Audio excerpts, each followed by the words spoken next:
গত ৫ মার্চ ভোলার চরফ্যাশন উপজেলার মাদ্রাজ গ্রামের মেসার্স ক্রাউন ব্রিক্সে অভিযান চালায় পরিবেশ অধিদপ্তর। এ সময় ভাটার চিমনি, সমিল ও কিনল ভেঙে ফেলার পাশাপাশি কার্যক্রম বন্ধ করে দেয়া হয়। এর দুদিনের মধ্যেই আবারও ইট পোড়ানো শুরু করে ভাটা কর্তৃপক্ষ।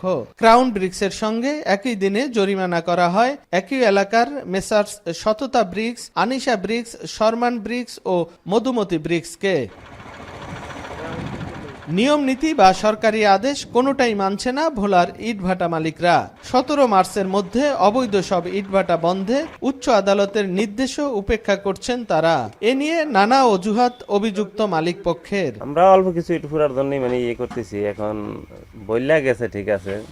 তারা কি বলে গেছিল? তারা তো ভেঙে দিয়ে গেছে। ওনারা তো বলবে প্রক্রিয়ার মধ্যে নাই, আমরা ঠিক আছে। আমরা নতুন করলে কি আমরা প্রক্রিয়ার ভিতরে থাকবো? আমরা নতুন করছি, এই জন্য তারা প্রক্রিয়ার দিন রাখছি, দিব কাগজপত্র। আর আমরা তো জিগজাগ করবো, জিগজাগ করতে গেলে তো আমরা ৮-১০ লাখ ইট লাগে।